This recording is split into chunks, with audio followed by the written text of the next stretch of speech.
بدنام پوری دنیا میں مسلمان ہو گیا. لیکن اب اس کا میں بلیم نہ امریکہ کو دے سکتا ہوں نہ کسی اور کو. یہ تو اے باد سبا ہی ہم آوردہ توستی، ہمارا اپنا کیا دھرا ہے. میں آپ کو ایک حوالے سے بتا دینا چاہتا ہوں. ہمارے ہاں علامہ مشرقی اٹھے، چپ راس چپ چپ راس چپ اور بیل چاپ پورے ہندوستان کو دہلا دیا. دہل گئی زمین ہندوستان کی، راجکماری سے لے کے درہ خیبر تک. اور بڑے بڑے نوٹیبلز، یہ تحریک اتنی عظیم تھی، اتنی آرگنائز تھی. آپ کو معلوم ہے یہ تالپور برادران جو ہے، دونوں بھائی جو تھے یہ خاکسار تھے. بڑے بڑے لوگ سندھ میں، فرنٹیئر میں، پنجاب میں، ہر جگہ پر. اور ایسی زبردست آرگنائزیشن بالکل ملٹری والی، ان کے سارے قواعد ملٹری کے. لیکن ہوا کیا؟ آر ایس ایس 1925 میں قائم ہوئی ہے، اسی کے رد عمل میں. ہندو سویا ہوا تھا، انہوں نے دیکھا یہ مسئلہ اٹھ گیا ہے، اور اتنا زبردست اٹھ گیا ہے، زور شور کے ساتھ اٹھ گیا ہے، اس کی چپراس جو ہے وہ زمین جو ہے لرز رہی ہے، اس سے تو اٹھنا پڑے گا نا. لہذا باقاعدہ جو آر ایس ایس 1925 میں قائم ہوئی ہے اسی کے رد عمل میں، اور اس مقصد کے ساتھ، ڈکلیئرڈ مقصد، ہندوؤں کو متحد کیا جائے تاکہ وہ بھرپور طریقے سے مسلمانوں کا مقابلہ کر سکیں.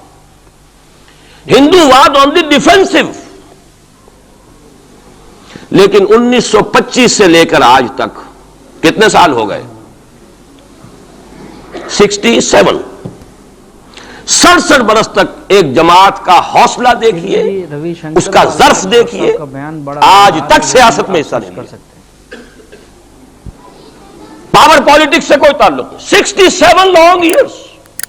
اتنی فالوئنگ ہے کہ ویسٹ میں تو اتنی موٹی موٹی کتابیں چھپی ہیں. شکاگو یونیورسٹی سے اتنی موٹی کتاب تھی، برادرہڈ ان سیفرن، آر ایس ایس کے اوپر ڈاکومنٹ. 25 لاکھ ان کا اس وقت کارڈر موجود ہے جو کہ ان کا ٹرین ہے والنٹیئر. لیکن وہ جماعت الیکشن میں نہیں آئی. کچھ اپنے اثر تحت کچھ اور لوگوں کو لڑو. اور آپ نے نام بھی نہیں سنا ہوگا، اس کے 3 امیر یا گرو جو ہے گزر چکے ہیں، تیسرا ہے اس وقت. پہلا ڈاکٹر بالی رام ہیجواڑ، کسی نے نام سنا آج تک؟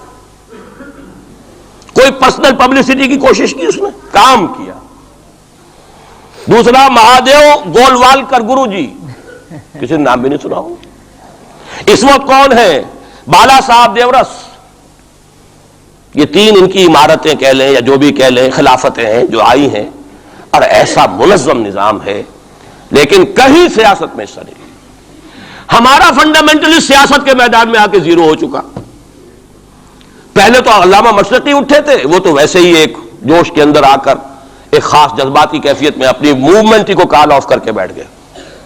10 لاکھ آدمی، غالباً 10 لاکھ کی فگر تھی، 10 لاکھ یا 1 لاکھ جتنے بھی تھے، میں فگر کے بارے میں نہیں کہہ سکتا، دلی میں جمع نہیں ہوں گے تو میں پارٹی کو ڈسبینڈ کر دوں گا. وہ چند افراد کی کمی رہ گئی تھی اس فگر سے، تو اسی غصے میں آ کر پارٹی ڈسبینڈ، ختم.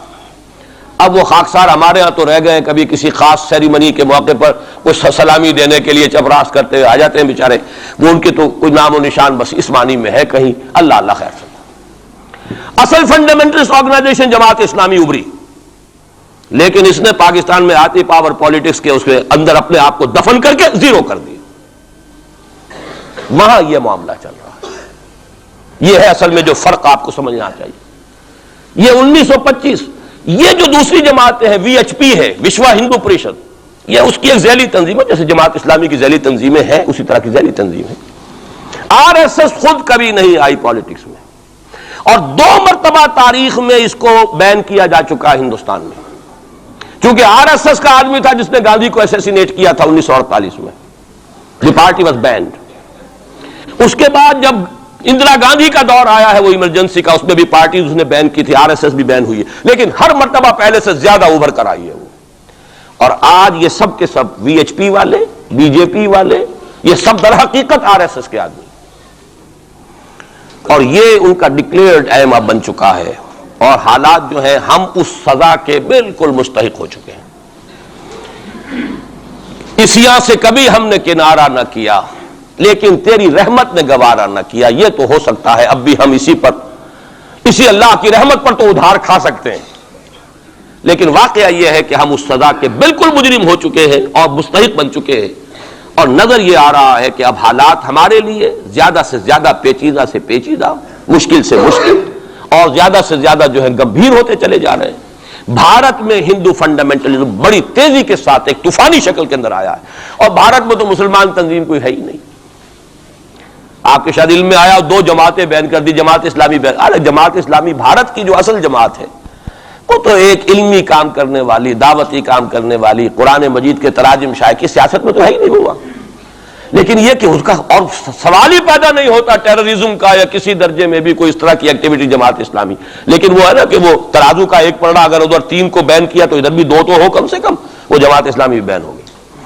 ہاں کشمیر میں جماعت اسلامی کا ایک رول ہے، لیکن کشمیر کی جماعت اسلامی علیحدہ جماعت اسلامی ہے، وہ ہندوستان کی جماعت اسلامی سے اس کا تعلق نہیں ہے. جیسے پاکستان کی جماعت اسلامی، مشرقی پاکستان یا بنگلہ دیش کی جماعت اسلامی، ہندوستان کی جماعت اسلامی اور کشمیر کی یہ 4 علیحدہ ہے بالکل، ان کا آپس میں تنظیمی رابطہ کوئی نہیں. کشمیر کی جماعت اسلامی یقیناً ہے، اور یہ سمجھتا ہوں میں، اور یہ صحیح بات ہے، بعض تبصرہ نگاروں نے لکھی بھی ہے کہ اصل میں اس وار سے انہوں نے کشمیر کے مسئلے میں جب یہ بین کیا ہے وہاں کی 3 ہندو جماعتوں کو، تو اس کے ساتھ ہی 2 مسلمانوں کو ایک لپیٹ میں لے کر پارٹیز کو، تو کشمیر میں جو جماعت اسلامی چونکہ ابھی تک وہ بینڈ نہیں تھی، اور جماعت اسلامی کا آرگنائزیشنل جو ہے بیکنگ مل رہی تھی حزب المجاہدین کو، جو وہاں پر جو بھی اس وقت جو جد و جہد کر رہی ہے، لہذا اس کو کمزور کرنے کے لیے کیا ہے. لیکن یہ کہ ہندوستان میں کوئی مسلمانوں کی لیڈرشپ ہے ہی نہیں. سارے قائدین تو پاکستان بنا کے پاکستان آ گئے تھے، رہ تو گئے تھے وہاں پہ وہی جمیعت علماء ہند کے لوگ. اس وقت بھی سنبھالا ہے تو انہوں نے سنبھالا ہے، مولانا حفظ الرحمان سہاروی نے سنبھالا ہے، مولانا ابوالکلام آزاد نے کچھ سنبھالا دیا جتنا بھی دے سکے ہیں. باقی مسلم لیگی تو سبھی آ گئے تھے، وہاں سے رہ کون گیا تھا؟ لے دے کر مدراس میں کوئی 1 2 اور کیرالہ کے اندر، کیرالہ میں البتہ یہ کہ راشٹریہ سیوک سنگھ کے مقابلے میں مسلم سیوک سنگھ قائم کیا گیا، اور وہ کام بہت اچھا کر رہے تھے. لیکن یہ کہ ان کو بھی بین کر دیا گیا، انہوں نے خود بھی اپنے آپ کو ڈیزالو کر لیا. انہوں نے کہا کہ جب ہمارا تو اصل مسئلہ جو ہے وہ راشٹریہ سیوک سنگھ سے ہے، اگر RSS بین ہو گئی تو ہمیں کوئی ضرورت ہی نہیں کام کرنے کی، انہوں نے خود بھی ڈیزالو کر لیا اپنے آپ کو. لیکن بہرحال یہ تو میں کچھ تفاصیل ہیں جو آپ کو بتا رہا ہوں. اصل بات یہ ہے کہ اس وقت ہندوستان میں مسلمانوں کی حالت بہت مخدوش ہے. ایک طرف وہاں یہود کے زیر اثر مسلمانان عرب پر تباہی کا دور، کسی بھی وقت کھڑا ہو سکتا ہے کوئی شخص مسیح بن کر، اور خبریں آ رہی ہیں مسیحی حلقوں کے اندر اور وہ یہودیوں کے اندر بھی کہ وہ تو در حقیقت کہیں پیدا بھی ہو چکا ہے اور کہیں پل رہا ہے، بڑھ رہا ہے، یہ ہے وہ ہے. اور جو گرانڈ ماسٹر ہے اس کا فری میسن کا، اس کا نام بھی کوئی صاحب مجھے کل بتا رہے تھے کہ اس کے گھر میں وہ شخص موجود ہے وغیرہ وغیرہ، واللہ عالم. لیکن یہ کہ جو کچھ میری جو بھی بات ہے وہ ہے قرآن اور حدیث کی روح سے.